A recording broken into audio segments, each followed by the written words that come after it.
नमस्कार दोस्तों, आइए आप सभी को सुनाते हैं बुधवार के दिन गणेश जी और कार्तिकेय की कथा। जब शिव पार्वती ने कार्तिकेय और गणेश की ली परीक्षा, पढ़िए ये रोमांचक कथा। शंकर जी ने पार्वती से पूछा कि अपने किस पुत्र का विवाह सर्वप्रथम करना उचित होगा। इस पर पार्वती ने कहा कि इसके लिए दोनों को अपनी योग्यता और श्रेष्ठता साबित करनी होगी। शिव पार्वती से जुड़े कई प्रसंग बड़े ही प्रचलित हैं। इन प्रसंगों को अक्सर भक्तों के बीच में साझा किया जा रहा था। आज हम भी आपके लिए एक बड़ा ही रोचक प्रसंग लेकर आए हैं। इस प्रसंग में उस घटनाक्रम का उल्लेख किया गया है जब शिव पार्वती ने अपने दोनों पुत्रों कार्तिकेय और गणेश जी की परीक्षा ली। आइए शुरू करते हैं। जब नारद जी कैलाश पर्वत पहुंचे, नारद को देखकर शिव जी ने उनसे आने का कारण पूछा। नारद ने कहा कि वे उनके दर्शन के लिए चले आए। साथ ही यह भी बताया कि समस्त देवगण उनके पुत्रों के विवाह के आमंत्रण का इंतजार कर रहे हैं। माता पार्वती ने भी गणेश जी की बातों में हामी भर दी। आमंत्रण का इंतजार कर रहे हैं।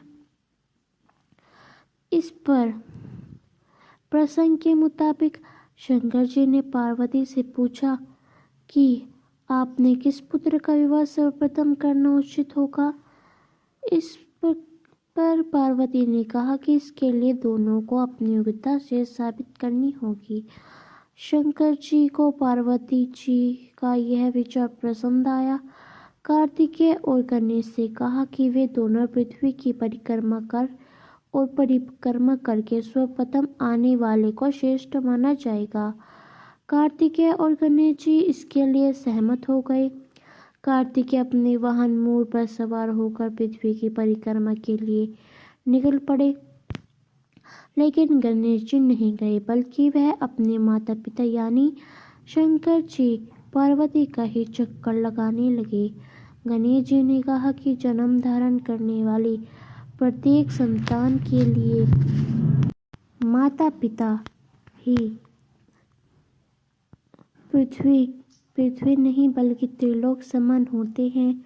शंकर जी ने भी कहा कि वेद पुराण के हिसाब से गणेश जी की बात सही है।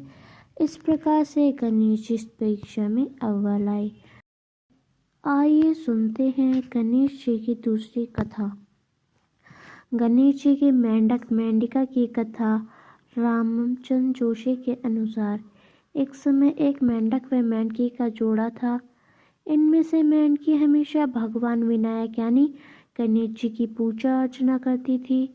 उन्हीं का नाम हर समय जपती रहती थी।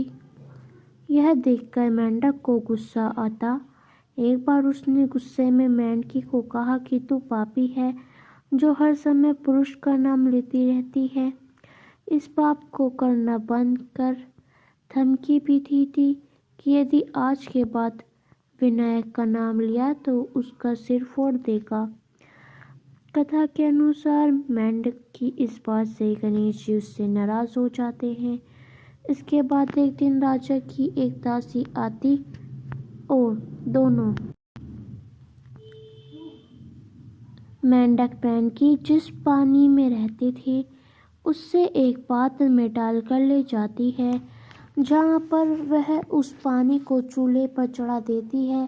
तभी मेंढकी को भगवान गणेश का नाम लेने से उबलते पानी से भी कष्ट नहीं पाती, लेकिन मेंढक दर्द से कर्रा उठता है।